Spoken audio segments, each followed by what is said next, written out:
Baik, bisa kita lanjutkan. Mangga Ibu. Ya, Monggo Bu. nah jadi ya sambil menunggu yang lain masuk barangkali ya kita lanjutkan.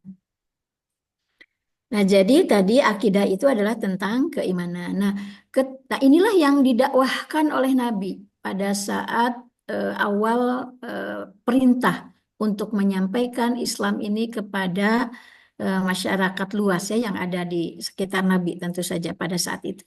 Jadi pada awal Nabi menerima wahyu itu hanya untuk beliau sendiri ya.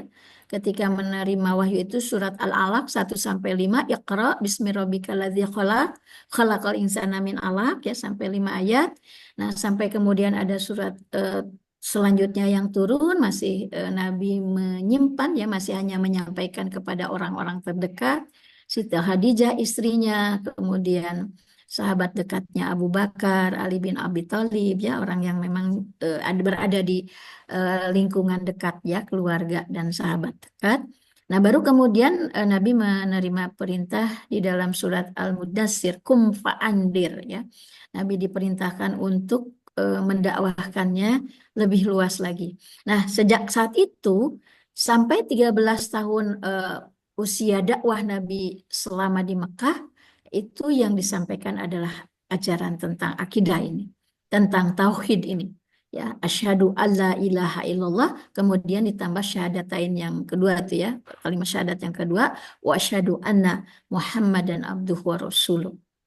Nah, ini yang diajarkan. Jadi tentang akidah ya, secara umum kemudian ajaran tentang akidah ini kita bisa temukan di dalam rukun iman ya, yang 6 ya, iman kepada Allah, malaikat ya, Rasul, kitab-kitabnya, ya iman kepada hari kiamat dan qada dan qadar.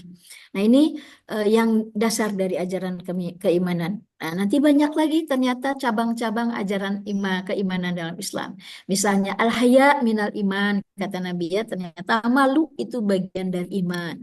At-tuhur minal iman ya, kebersihan juga bagian dari iman gitu ya. Bahkan nanti apa namanya di dalam hadis yang lain Nabi mengatakan la yu'minu ahadukum misalnya tidak beriman salah satu di antara kalian jika apa namanya kalian bisa makan kenyang tetangganya kelaparan gitu ya. Jadi iman juga ternyata tadi ada cabang-cabangnya dan kalau kita melihat ternyata iman itu tadi terkait dengan perilaku-perilaku apa tindakan-tindakan bukan hanya ya apa yang tergetar di dalam hati.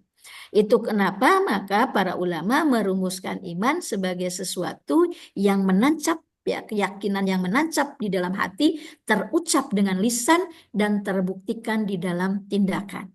Nah, terbuktikan dalam tindakan dan lisan ini itu akan apa namanya kita lihat di dalam trilogi ajaran Islam yang lainnya, yaitu dalam syariah dan akhlak. Ya, jadi kalau akidah itu tadi ajaran keimanan yang didefinisikan tadi oleh para ulama sebagai satu keyakinan yang menancap di dalam hati, yang terucap dengan lisan dan terbuktikan dengan lisan dan tindakan. Nah, maka bentuk-bentuk lisan dan tindakan yang sesuai dengan ajaran keimanan Islam itu ada dalam syariah dan akhlak.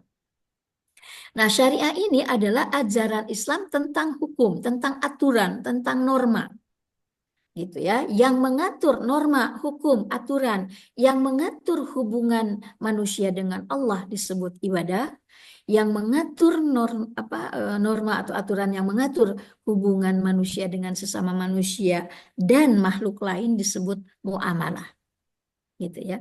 Nah, walaupun demikian, ibadah ini sesungguhnya meliputi seluruhnya. Jadi ibadah ini meliputi seluruhnya karena ibadah sendiri para ulama membaginya menjadi dua bagian. Ada ibadah mahdoh dan goir mahdoh. Ibadah yang khusus dan ibadah yang ammah, ibadah yang umum. Nah, ibadah yang khusus itu kita dapatkan dalam rukun Islam yang 5. Jadi rukun Islam yang 5 itu ibadah mahdoh, ibadah khusus. Dan itu diibaratkan sebagai pondasinya. Ya, apa namanya? Ada hadis yang menjelaskan tentang Bunyal Islam ala khamsin ya Islam itu didirikan ya di atas 5 pondasi. Nah, 5 pondasi itu adalah rukun Islam. Artinya Islam itu bukan hanya rukun Islam. Ya, Islam itu bukan hanya rukun Islam, itu pondasinya. Kalau ibarat bangunan itu baru pondasinya. Gitu ya. Yang lain-lain nanti tiangnya, dindingnya, atapnya, aksesorinya itu ada dalam ibadah ammah, ibadah ghair mahdoh. Ibadah ghair ammah ini adalah segala aktivitas manusia dari mulai bangun sampai tidur kembali. Nah, dalam Islam itu ibadah. Wa ma khalaqtul jinna wal insa illa liya'budun. Nah, termasuk kita hari ini aktivitas kita ini ibadah. Bukan karena hanya di bulan Ramadan. Gitu ya, Bapak Ibu hadir masuk Zoom gitu ya. Kalau dulu kan offline ya tatap muka, nah sekarang kan di udara gitu. Tapi insya Allah ini ibadah. Dengan catatan gitu ya, dengan catatan memenuhi 2 syarat. Tadi aktivitas kita mulai bangun tidur sampai tidur kembali itu catatannya adalah tadi 2, memenuhi syarat.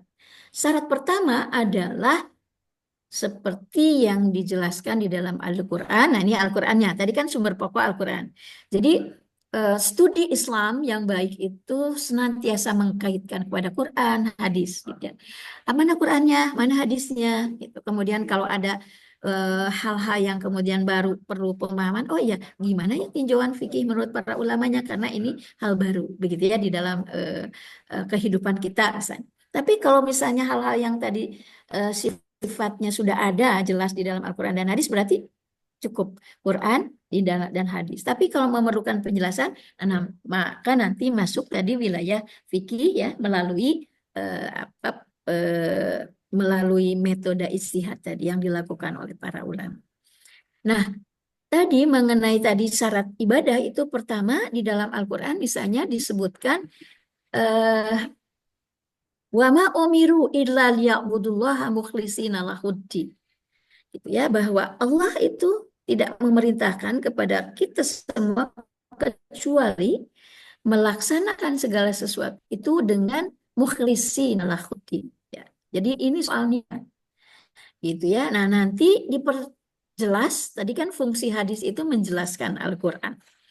Kemudian Nabi nanti memperjelas innamal a'malu binniyat wa innamal likulli imri'in ma nawa. Paman kanat hijratuhu ilallah wa rasul fa hijratuhu ilallah wa rasul. Paman kanat hijratuhu ila dunya yusibuha awimro'atin yankihuha. Nah, jadi pertama syarat supaya aktivitas hidup kita menjadi ibadah, ya mulai bangun tidur, melangkahkan kaki ke WC gitu ya, untuk apa namanya, mohon maaf, buang air, untuk berwudu gitu. Nah, melangkahnya juga itu sudah ibadah. Bangunnya juga ibadah. Kenapa? Ketika melangkahnya itu tadi ada apa? Ada jadi dimulai dengan tadi mukhlisina lahuddin dan innamal a'malu binniyat. Niatnya hanya karena Allah gitu ya. Kemudian yang kedua tata caranya juga mengikuti ketentuan-ketentuan yang sudah diatur oleh Allah. Itu kenapa di dalam ajaran Islam mencari ilmu itu wajibun ala kulli muslimin wal muslimat. Wajib untuk setiap muslim dan muslim. Karena kita harus tahu aktivitas kita ini bernilai ibadah. Kenapa? Karena kalau aktivitas kita bernilai ibadah, insya Allah tidak akan ada yang tidak bermanfaat. Tidak akan menghadapi kemudaratan. Tidak akan merugikan, baik untuk diri sendiri maupun orang lain. Kalau sudah memenuhi kriteria ibadah. Nah, oleh karena itulah tadi dengan ilmu inilah kita diperintahkan untuk mencari apa yang diperintahkan oleh Allah.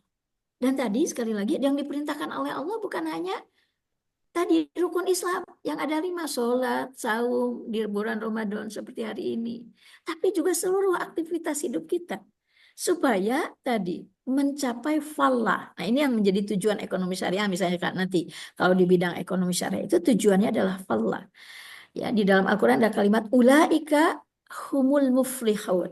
Nah, ini falah itu adalah kesuksesan, kebahagiaan, keberuntungan. gitu ya, di dunia maupun di akhirat. Kalau ukuran-ukuran untung ya, sukses di dunia ya tentu saja mengikuti juga pengertian-pengertian yang apa namanya ada pada pengertian manusia gitu ya. Ya, kehidupannya lapang begitu ya, dari sisi maisha lancar, barokah gitu ya, jodoh lancar, rizki lancar, barokah gitu. Seperti itu.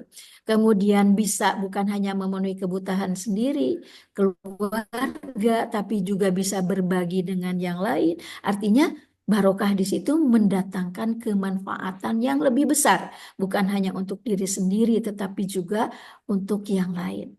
Nah, ini ketika tadi persyaratan ibadah itu dipenuhi. Niat karena Allah, tata cara sesuai dengan tuntunan Allah. Ya. Dan ini semua tadi kenapa harus dikuatkan oleh ilmu gitu ya? Karena tadi dengan ilmu inilah kemudian kita semakin kuat akidah, kayak keimanan kita. Misalnya, ketika kita tadi bangun tidur ya, kemudian masuk ke WC itu kaki kiri dulu gitu ya. Mungkin kalau kita meyakini itu hanya berdasarkan dimensi uluhiyah, berdasarkan keimanan kita saja. Ya ini kan diperintahkan oleh Allah, oleh Nabi, masuk ke WC kaki kiri dulu, kalau keluarnya apa kaki kanan misalnya ya.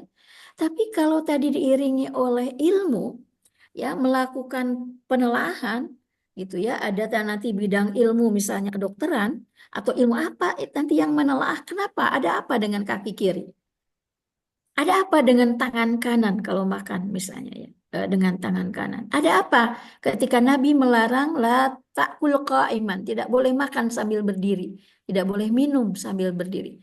Dari sisi kesehatan ada apa ya, ada apa kaitannya dengan kesehatan ginjal atau organ-organ tubuh yang ada di dalam kita.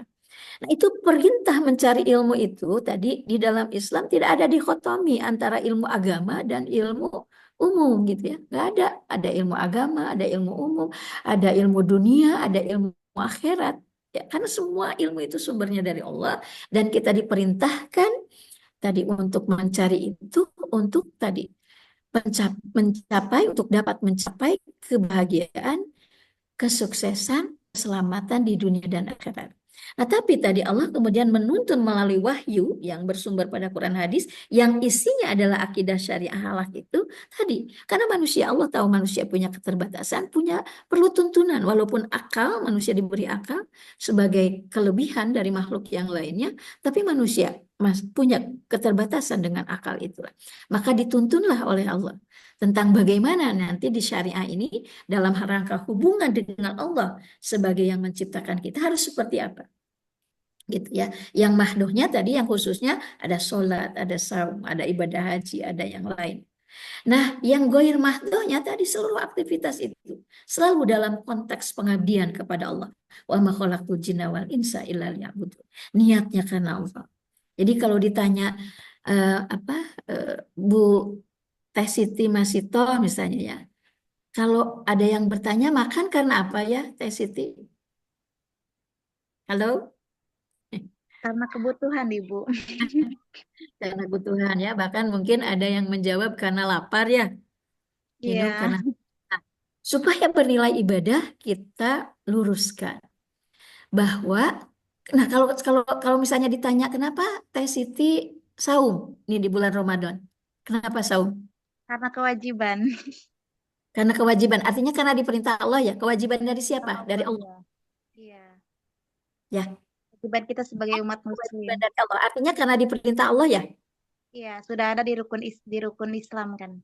Ya, nah kenapa kalau makan jawabannya berbeda? Iya ya, ada lapar, ada memang kebutuhan gitu. Betul. Seharusnya berarti ditanya yang lain-lain juga. Kalau yang itu diperintah Allah ya memang karena kewajiban. Mencari ilmu diperintah Allah, diwajibkan Allah. Makan diwajibkan Allah. Gitu. Jadi seringkali kita lupa kalau saum diperintah Allah, tapi kayaknya kalau makan kayak nggak diperintah Allah gitu ya. Padahal makan diperintah Allah, minum diperintah Allah. Nah, kulu wasrobu wala tusrifu. Nah, maka akan jadi ibadah makannya. Sudah berapa ratus piring sejak kita balik gitu ya yang masuk ke dalam perut kita, tapi nanti nggak punya nilai ibadah karena gara-gara niatnya kita salah. Nah, nah nanti diikuti kalau kita tadi niatnya sudah ini diperintah Allah, maka kita akan mengikuti seperti apa ya makan yang diperintahkan oleh Allah. Maka ayat tadi mengatakan wala tusrifu, jangan berlebih-lebihan gitu ya. Nanti ayat yang lain mengatakan innamal khamru wal maisir rizun min amalis syaitan. Awas, khamr jangan diminum ya. Babi haram gitu ya. Wama apa namanya uhilla li ghairillah. Demikian juga sembelihan-sembelihan yang disembeli bukan karena Allah. Ayam halal, tapi ketika disembeli untuk persembahan sesajen dan sebagainya, maka jadi bisa haram. Ya, karena apa? Tadi menyembelihnya tidak karena Allah. Gitu. Baca bismillah cara menyembelihnya. Kemudian pisau yang digunakannya harus tajam. Makanya sekarang ada juleha-juleha, juru sembelih halal gitu ya. Kenapa? Supaya tadi ternyata menyembelih aja jadi ibadah. Kan ada menyembelih yang dosa bahkan masuk neraka karena menyembelihnya ngebunuh orang. Gitu ya, tanpa alasan. Tapi kalau menyembelih tadi ayam gitu ya untuk makan keluarga, untuk atau dijual ya untuk kebutuhan masyarakat, kemudian membaca bismillah, kemudian pisaunya tajam, diurus dengan baik gitu. Tidak langsung ayam masih apa hidup gitu ya, dipaliteken, dilemparkan ke air yang mendidih gitu ya. Karena Islam juga nanti mengajarkan tadi syariah tentang tadi muamalah itu termasuk juga kepada hewan. Salah satunya adalah pada saat kita melakukan sembelih. Nah, jadi dengan mengikuti aturan-aturan Allah dengan niat karena Allah, maka seluruh aktivitas seorang muslim, seorang mukmin itu menjadi ibadah. Artinya berarti mendapat pahala dari Allah. Itulah yang kemudian kalau kita ibaratkan kita membangun rumah di surga nanti, dasarnya tadi yang rukun Islam. Ya, syahadat, sholat, saum, zakat, ibadah haji. Nah, tadi menyembelih ayam dengan benar niatnya karena Allah, mencari ilmu, mencari rizki untuk apa para suami gitu ya, mencari jodoh gitu ya, bekerja, apapun yang dilakukan, semua aktivitas itu maka menjadilah pahala yang itu akan menjadi pelengkap dari ibadah-ibadah kita apa di dunia ini dan akan kita tuai nanti di akhirat ya. Kalau diibaratkan investasi nanti akan diambilnya pada saat di akhirat nanti. Jadi rumah kita nanti tidak hanya pondasi saja gitu ya, tapi betul-betul rumah ya ada dindingnya, ada atapnya, ada aksesorisnya. Kenapa? Karena seluruh aktivitas kita ibadah. Nah, ketentuan-ketentuan itu ada di dalam syariah. Itu dan syariah itu tadi ada tadi mengenai hubungan dengan Allah dan hubungan dengan sesama manusia. Nah, salah satu yang diatur dalam hubungan sesama manusia adalah hubungan ekonomi. Hubungan pada saat kita memenuhi kebutuhan sehari-hari. Ekonomi itu kan ilmu yang mempelajari bagaimana manusia memenuhi kebutuhan hidup. Gitu ya, kalau disebut ekonomi syariah, tinggal ditambahkan saja berdasarkan syariat Islam. Berdasarkan berarti Al-Quran dan hadis, Al-Quran dan sunnah Nabi. Gitu. Berdasarkan nilai-nilai ajaran Islam. Berdasarkan tentu saja nanti kalau hal-hal yang baru berarti tadi ijtihad-ijtihad yang dilakukan oleh para ulama begitu. Karena ijtihad juga ada syaratnya, harus ngait kepada Al-Quran dan Sunnah sebagai sumber pokok. Nah, jadi termasuk tadi di dalam kegiatan ekonomi gitu ya. Semua itu akan dijalankan dengan niat karena Allah. Dari mulai misalnya pergi apa namanya kalau ada yang ke kampus, ada yang ke kantor, misalnya dari mulai pergi apa sarapan gitu ya, mulai bangun tadi ya, kemudian masuk toilet, mandi, semuanya ibadah. Ya, pergi ke kantor gitu ya, kemudian mengerjakan pekerjaan di kantor, maka akan penuh dengan ibadah.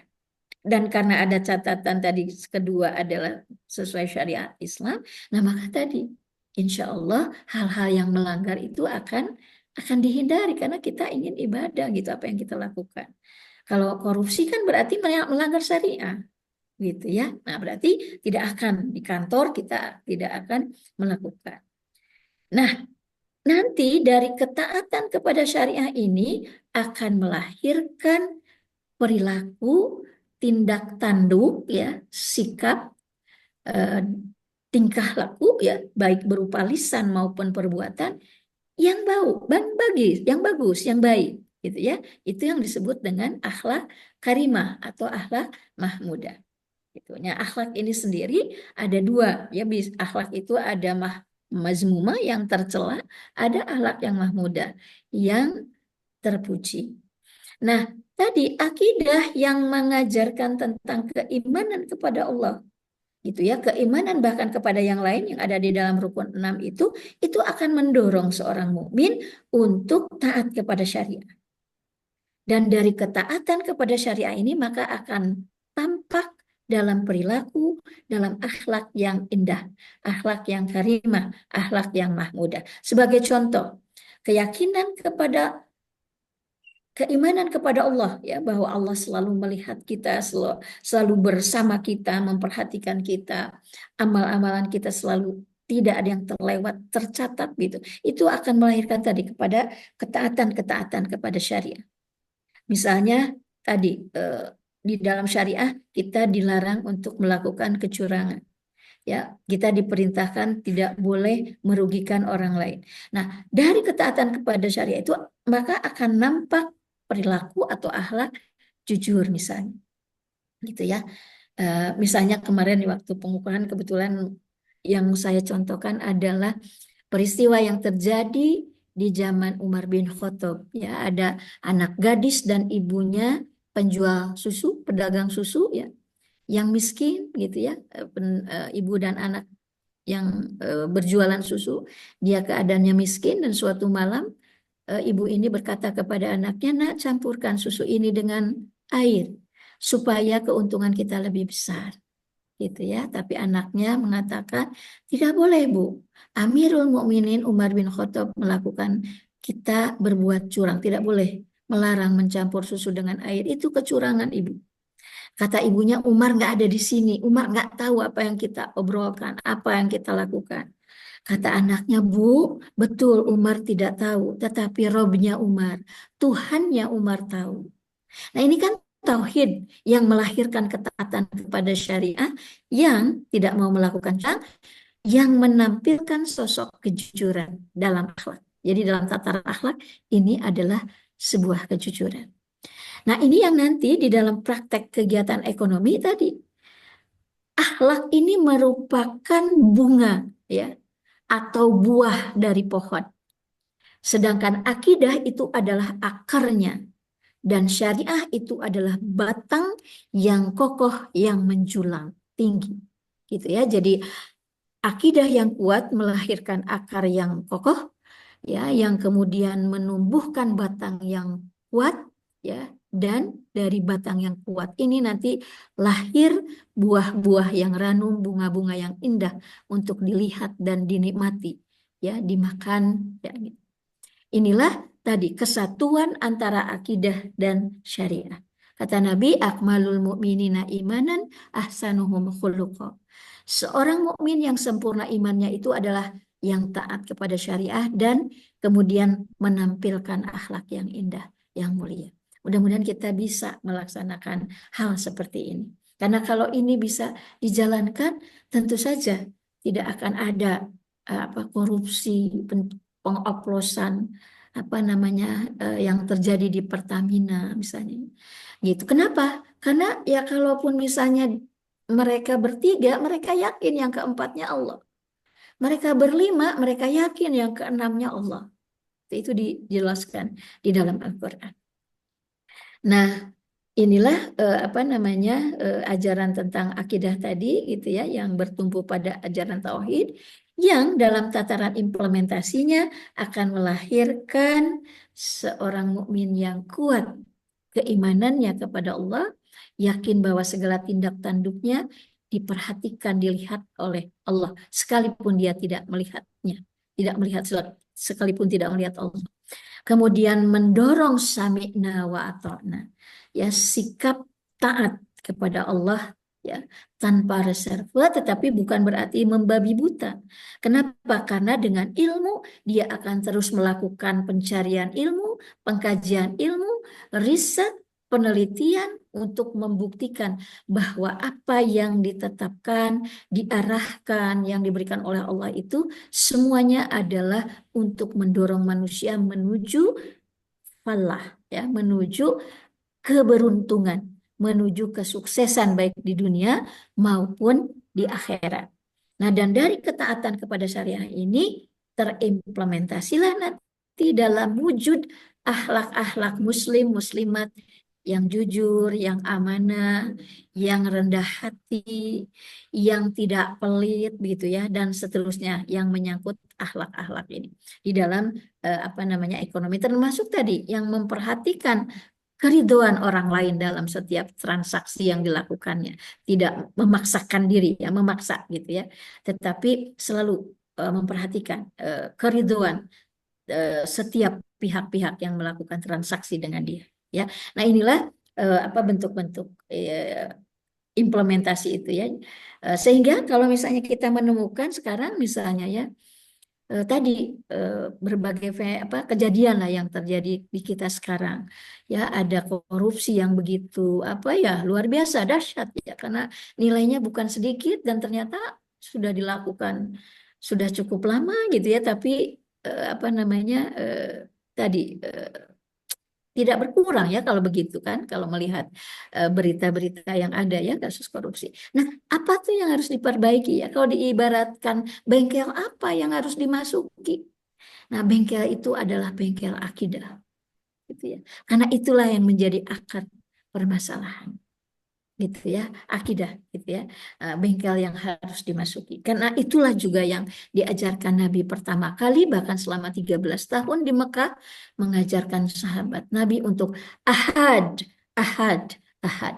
Gitu ya, sekalipun dipaksa eh, Bilal ya untuk keluar kembali dari Islam, untuk mengikuti apa yang diinginkan oleh kaum kafir Quraisy pada saat itu ya, Ammar bin Yasar dan keluarganya mereka tetap bertahan ya. Jadi tidak tergoda. Ya, jangankan oleh godaan-godaan apa material, finansial gitu ya. Dengan siksaan yang dahsyat sampai kematian pun mereka tetap ahad gitu ya. Nah, ini dahsyatnya ajaran akidah gitu yang diajarkan oleh Nabi pada masa-masa pertama apa Islam disebarkan ya pada zaman Nabi pada saat itu. Ini waktunya sudah 2:33 ya, mudah-mudahan kita bisa mendalami atau berdiskusi lah setelah ini ya, Teh Siti ya. Mungkin kita cukupkan untuk pemaparannya sampai di sini.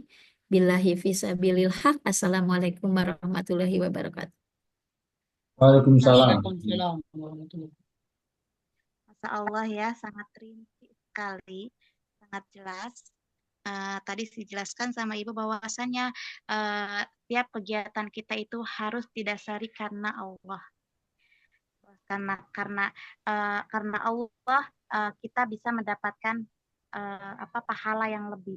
Bahkan setiap kegiatan kita sekecil apapun bisa menjadi dan menanamkan cinta kita kepada Allah, yang nantinya kita akan melakukan kegiatan kita itu akan jauh lebih baik. Karena dengan menanamkan rasa kecintaan kita kepada Allah Subhanahu wa taala, yang nantinya kita akan merasa takut dengan apa ajab hukuman-hukuman yang dari Allah. Terima kasih Ibu atas pemaparannya, Masya Allah. Sekarang kita tiba waktunya di sesi tanya jawab. Mangga Bapak Ibu yang ingin pertanyakan terkait materi ini, saya persilahkan untuk open mic ataupun bisa langsung di kolom. Ya, Assalamualaikum. Waalaikumsalam warahmatullahi Ibu Pro. Waalaikumsalam. Aduh ini. Pak Oh, Asep, ini kan Dep. ada narasi. Ini di perbiasa nih, Bu ya, tentang trilogi ya, trilogi tentang Islam. Ini kan harusnya ini ya Bu ya, tadi Ibu katakan bahwa akidah itu adalah akar. Kuat.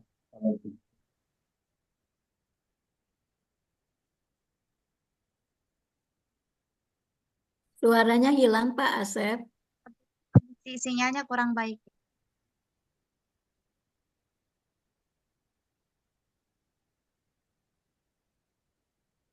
Mungkin Pak bisa dikirim Ada lewat kolom penyimpangan. chat. Halo, halo, Nah, ya, Pak, ya ya ini ada. baru terdengar Pak Asep. Tadi Oh, hilang ya. suara. Jelas ya, jelas ya. Suara Abi Ya, jelas. ya Bapak, Ya, silakan dilanjut. sekarang sudah ada. ya, betul. Nah, nah, ini bagaimana untuk mempertahankan gitu ya, mempertahankan supaya linier gitu antara akhlak dan akhlak gitu kan sebagai buah yang menghasilkan.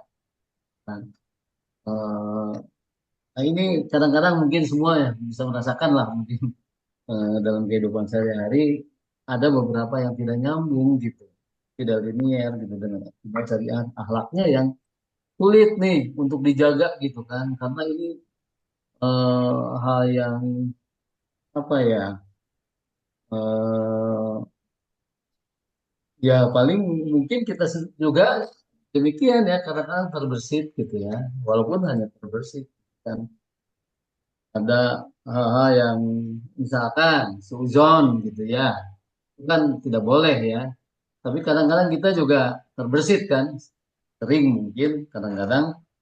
Nah ini kan harusnya kalau akidah syariahnya kuat segala macam itu harusnya kita sih selalu berpositif thinking dan lain-lain. Itu mungkin Bu Prof, atur nuhun. Baik, memang Pak Asep ini kan sulit ya. Makanya saya mengambil tema ini juga adalah salah satu saya menjaga diri saya sendiri. Karena kata Allah kan, kaburo maktan indallahi an taqulu ma la kebencian Allah, kemurkaan Allah kalau kita mengatakan kita tidak menjalankan. Ya, kemudian juga nanti kalau kita sudah diberi tahu, diberi ilmu, kemudian tidak menjalankannya, nanti kan ada lebih. Itu salah satunya adalah menjaga itu adalah dengan membuat kita dalam mencari ilmu itu sustain, berkelanjutan, tidak berhenti. Maka kenapa minal mahdi ilalah di itu kan di dalam Islam. Karena ilmu inilah yang akan menjaga kita begitu ya salah satu. Nah, namun demikian nanti di dalam ajaran Islam juga kemudian kita mengenal pengawasan gitu ya. Pengawasan yang salah satunya pengawasan itu sesungguhnya yang pertama dari diri kita sendiri melalui ilmu tadi. Itu dengan ilmu lah ilmu yang akan menjaga, mengawasi apa ya. Kan kalau kalau dengan ilmu itu kita akan selalu kalaupun kita melakukan kesalahan dengan ilmu itu akan resah. Dan ketika Nabi mengatakan al-ismu, dosa itu adalah sesuatu yang meresahkan, yang menggelisahkan dan tidak ingin diketahui orang lain. Nah, kan akan cepat introspeksinya. Allah, berarti yang kita lakukan itu tadi salah gitu. Kenapa? Kenapa? Karena gelisah dan nggak mau orang lain tahu gitu ya. Ada petunjuk-petunjuk begitu. Jadi ilmu itu yang kemudian seringkali menuntun. Begitu ya. Kadang-kadang kalau kita misalnya baca Quran ini, kok relate banget ya dengan kondisi yang sedang gitu. Sedang apa? Hati sedang tidak enak misalnya ya. Sedang ada rada-rada kecewa, sedang ada rada tiba-tiba gitu. Dengan ilmu itu tadi Allah seringkali membukakan hati. Oh, tentang ini, oh ini gitu ya. Ilmu itu yang akan yang menjaga. Nah, eh, tadi kemudian pengawasan itu tadi selain dari diri sendiri melalui ilmu juga kan di dalam Islam tadi ada pengawasan eksternal juga diatur gitu ya. Eh, apa salah satunya adalah dari pemimpin. Dalam hal ini adalah pemerintah ya, dalam konteks kita adalah pemimpin itu adalah tentu dalam bahasa kita sekarang adalah pemerintah. Ulil amri. Itu kenapa dalam Islam memilih pemimpin menjadi penting? Karena kalau pemimpin yang muslim yang tahu dia tahu urusan kepenting urusan muslim itu apa? Apa yang dibutuhkan muslim itu apa? Nah, mereka juga harus menjadi pengawas dari keislaman kita. Gitu ya, melalui apa? Melalui regulasi, melalui kebijakan-kebijakan yang dibuat. Gitu ya, seperti kalau dalam kisah tadi kan Umar bin Khattab menetapkan nggak boleh gitu. Nah, itu kan lebih seringkali yang ditetapkan oleh penguasa itu lebih lebih apa namanya, karena manusiawi kan gitu ya, daripada keimanan yang ada dalam hati tadi kan kadang lebih dominan takut oleh ulil amri gitu ya. Aduh takut, karena tadi hukum itu kemudian melahirkan sanksi gitu ya, sanksinya kan berasa terlihat kalau di dunia. Nah itu ada hal seperti itu, maka ini menjadi sebuah ekosistem yang tidak bisa terpisah gitu ya, antara kepemimpinan gitu ya, yang memang tadi ulil amri, mereka mengurus urusan-urusan muslim, yang tahu kebutuhannya. Kan kebutuhan muslim itu apa, kalau mungkin yang tidak tahu ya apa aja mungkin ya, bahkan mungkin gak diurus kebutuhan muslimnya, yang diurus adalah kebutuhannya sendiri, golongannya kan gitu ya. Nah jadi ini juga menjadi faktor pendukung. Maka eh, kita melihat bahkan ya beberapa negara-negara yang mohon maaf pemimpinnya korup, pemimpinnya banyak misalnya mohon maaf ya maksiat, ya itu kan negaranya juga.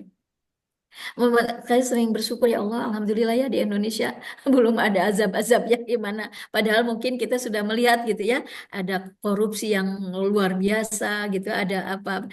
Mungkin masih banyak tadi orang-orang apa namanya yang seperti Pak Asep ini kan, yang masih mau mencari, mau berpeperakat gitu ya. Karena kata Nabi kan badaul Islam gori wa sayaudu gori. Awal Islam itu asing dan nanti kembali akan asing. Oleh karena itu, di dalam Al-Quran juga isyaratnya kan sesungguhnya orang-orang yang beriman itu qalilam ma tashkurun. Sedikit yang bersyukur, qalilam ma apa ya, yang qalilam ma tashkurun, orang-orang yang sedikit begitu ya. Nah, mudah-mudahan justru kita dimasukkan ke dalam orangnya sedikit ini gitu ya, yang tapi tadi apa namanya, berjuang dengan sekemampuan, dengan sekuat tenaga untuk terus gitu, ku anfusakum wa ahlikum naro, diri kita, keluarga, baru kemudian mungkin pihak-pihak yang lain yang mungkin ada dekat ya bersama kita, lingkungan di dekat di rumah atau di komunitas-komunitas di mana kita ada gitu. Itu dan gitu ya, itu kalau kita merujuk dasar-dasarnya adalah di antaranya misalnya adalah surat yang Qul i'malu fasayarallah amalukum wal rasul wal mu'minun. Gitu ya. Bekerjalah, beramallah gitu ya. Nanti apa yang kau lakukan itu akan dilihat. Nah, itu kan satu pengawas, dasar-dasar pengawasan di dalam ajaran Islam. Akan dilihat oleh siapa? Allah, ya, Muslim, kaum mukminin gitu ya, akan dilihat oleh tadi juga tadi kaum mukminin. Nah, oleh karena itu pengawasan itu tadi selain dari pemerintah dalam bentuk regulasi kebijakan, juga dari sesama Muslim. Tawasobil hak, tawasobil sob. Nah, ini juga mungkin yang belum apa begitu familiar ya. Kadang kita kan tidak mudah ya Pak Asep menerima kritik, Ya. menerima koreksi kan gitu ya, kan itu tidak mudah gitu ya, apalagi kalau datang, kalau dalam hubungan yang lebih rendah, dari mahasiswa ke dosen, dari anak ke orang tua, kan itu tidak mudah gitu ya, padahal di dalam Islam itu diajarkan, salah satunya tadi berjalan, bahkan kata Ibnu Taimiyah, kalau tidak ada tawasobil hak tawasobil sob, tidak ada amar ma'ruf nahi munkar. Ya, bagaimana kita saling mengingatkan untuk berbuat ma'ruf dan mencegah kalau ada yang mau melakukan kemungkaran. Maka tidak akan ada, agama itu akan hilang. Kalau amar ma'ruf nahi munkar, tawasobil haq tawasobil sob itu hilang, agama akan hilang. Karena eksistensi agama itu maksudnya Islam ya, itu akan tetap ada dengan amar ma'ruf nahi munkar dan tawasobil haq tawasobil sob. Nah, mengajak kebaikan mudah, ya, lebih mudah daripada mencegah kemungkaran. Oleh karena itu misalnya Nabi juga memberikan petunjuk, man ro'a minkum munkaran falyughayyir biyadi. Ya, ya cukup efektif tuh kalau mencegah kemungkaran itu biadi. Tadi kayak Umar buat aturan tidak boleh mencampur air dengan susu gitu ya. Dan kalau melakukan, nah gitu, kalau Umar kan biasanya bikin garis aja pedang trek gitu, orang udah pada takut kan itu. Makanya hukum itu dalam Islam harus memberikan efek jera, jangan hukuman tapi tidak memberikan efek jera. Ya, korupsi segitu, cuman dihukum segitu, toh bisa ada sisanya nanti bisa keluar gitu, potong tangan segala macam. maka akan berulang terus. Nah, ini nanti di dalam ajaran syariahnya itu jadi pencegahan itu juga akan kita bisa lihat dari prinsip dan norma-norma syariat Islam itu sendiri gitu ya. Nah, jadi ada tadi fal yughayyir biyadi, rubahlah dengan yadi, dengan kekuatan. Nah, kekuatan itu kan tadi top down ya dari pemerintah. Ya. Kan kalau misalnya kekuatan dari masyarakat nanti jadi main hakim sendiri, itu bukan ajaran Islam. Tidak dibenarkan masyarakat main hakim sendiri. Yang menegakkan hukum itu adalah harus sultan, harus orang yang punya otoritas. Gitu. Maka tadi biadi itu tadi harusnya top down ya. Tapi kalau tidak bisa, bisa kita juga tidak punya otoritas, kita bukan bagian dari pemerintah gitu ya. Maka tadi bilisani, nah gitu ya, bilisani ini dengan lisan. Nah ini juga bagian yang sedang apa namanya kita ambil mungkin dalam kesempatan kali ini. Kita mencoba saling mengingatkan tawasobil hak tawasobil sob melalui lisan. Kalau tidak mampu dengan lisan misalnya ya, fabi kolbi. Ya, tapi huwa itulah adaful iman itu kata Nabi. Bikolbi itu tadi dengan hati kita melihat kemungkaran tapi kita nggak setuju, nggak berubah dengan jadi nggak bisa, dengan lisan nggak bisa, hati kita membenci kemungkaran itu, gitu ya. Nah, itu selemah-lemah iman. Nah, dulu pernah, kalau tidak salah itu dulu waktu awal-awal sekali Agim tuh pernah keliling-keliling yang kalau nggak salah Pak Asep untuk menutup apa rumah-rumah gitu ya yang apa namanya khususnya di bulan Ramadan supaya khusus kan ini menghormati Ramadan dan sebagainya. Terus kan ada pernah keliling-keliling lah kalau nggak salah. Itu kan ternyata tidak efektif kan kalau lahir dari masyarakat seperti itu gitu ya. Tapi kalau misalnya ada perda yang menertibkan ya kalau di daerah perda misalnya kan yang membuat aturan itu kan lebih efektif dan tidak juga ada benturan di kalangan masyarakat ya. Nah, seperti itu. Jadi ada tata caranya. Kalau lisan juga bil hikmah wa mau'idotil hasanah dengan cara yang baik mengingatkannya begitu ya dengan contoh bahkan seharusnya. Nah, itu barangkali beberapa hal yang apa bisa dilakukan. Nah, hasilnya seperti apa? Eh, apa namanya? Hal kepada Allah gitu ya mudah-mudahan karena tadi kita mengikuti saja petunjuk Allah ini yang bahkan mungkin yang sampai hari ini kita ketahui sampai seperti ini padahal mungkin nanti kalau kita gali ilmunya di kemudian hari oh yang efektif itu sebenarnya seperti ini ya gitu ya misalnya ya untuk apa tadi tawasobil hak itu kan gitu kadang-kadang kan tawasobil hak itu yang tawasobil sob itu apa namanya mungkin teman-teman yang dari psikologi ya teman-teman dari yang belajar pendidikan lebih mendalam mungkin lebih lebih soft lebih lebih efektif bahkan gitu ya ketimbang kalau misalnya wah dengan apa tapi itulah kita juga mungkin tidak cepat mencela juga ya karena ya itulah mungkin manusia kan ilmunya juga tadi bertahap terus begitu ya. Kadang-kadang hari ini baru dapat sekian mungkin ya padahal seharusnya tidak seperti itu gitu tapi ilmunya pada saat ini baru segini gitu ya. Nah, disitulah apa namanya pentingnya ilmu yang akan melahirkan tadi apa ya pagar-pagar ya yang mampu memagari kita di samping tadi pengawasan-pengawasan dari pemerintah. Nah, termasuk tadi dari sesama muslim. Ada tawasabil haq, ada tawasabil sob, ada amar ma'ruf nahi munkar. Nah, ini perlu kalau misalnya dalam hukum itu kan ada kultur hukum ya. Nah, mungkin yang soft itu kan dengan membangun kultur. Ya, atau tadi melalui institusi, struktur hukum gitu ya. Tadi dibenahi strukturnya. Oh, dilengkapi perlu ini dalam penegakan hukum itu begitu ya. Nah, di samping tentu tadi substansi hukumnya, norma-normanya itu sendiri. Itu barangkali Pak Asep. Tapi semuanya adalah perjalanan dari waktu ke waktu yang mudah-mudahan bagi kita hasilnya adalah Allah yang maha mengetahui. Kita hanya berikhtiar saja dan ikhtiarnya itu juga adalah ibadah insya Allah mudah-mudahan. Itu barangkali Oh, Pak Asep. jazakallah. Oh, Sami-sami. Masya Diskusi aja Pak Allah. Asep ya. Baik, terima kasih Ibu atas jawabannya dan terima kasih juga Bapak atas pertanyaannya. Sangat luar biasa sekali ya, sangat rinci dan Masya Allah.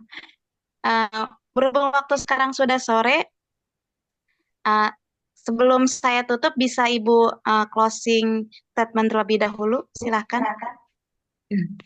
Apa ya? Ya, mudah-mudahan apa yang kita laksanakan hari ini adalah bagian dari ikhtiar, bagian dari proses kita menuju tujuan hidup yang tadi falah ya, yang muflihun. Mudah-mudahan kita termasuk orang-orang yang sukses, yang bahagia, yang selamat dunia dan akhirat. Di ulaika humul muflihun. Mudah-mudahan itu termasuk kita di antara yang muflihun tadi. Terima kasih banyak Ibu dan terima kasih juga buat doa-doanya buat kami. Waktu sudah semakin sore, mungkin ada ibu-ibu yang sudah mau memulai ke dapur untuk mempersiapkan buka puasa. Jadi kita akhiri webinar kali ini dengan pembacaan hamdalah. Alhamdulillah. Semoga ilmu yang kita dapat pada hari ini bisa bermanfaat untuk kita semua. Amin, amin ya Allah ya Rabbal Alamin. Amin. Saya Siti Masito mengucapkan terima kasih banyak kepada narasumber dan atas pemaparan materinya yang sangat Masya Allah. Dan saya juga ucapkan terima kasih banyak kepada para peserta yang sudah setia hadir di webinar Sedekah Ramadan ini. Dan jangan lupa untuk tetap ikuti webinar-webinar di waktu kemudian, karena webinar Sedekah Ramadan ini tidak hanya berakhir sampai di sini, karena besok masih ada webinar-webinar dengan materi-materi yang lebih menarik lagi. Tetap ikuti webinar. Terima kasih. Sekali lagi saya ucapkan, saya mohon maaf apabila ada kesalahan dari tutur kata saya, dari bahasa saya mohon maaf yang sebesar-besarnya. Saya pamit undur diri. Wabillahi taufiq wal hidayah. Wassalamualaikum warahmatullahi wabarakatuh.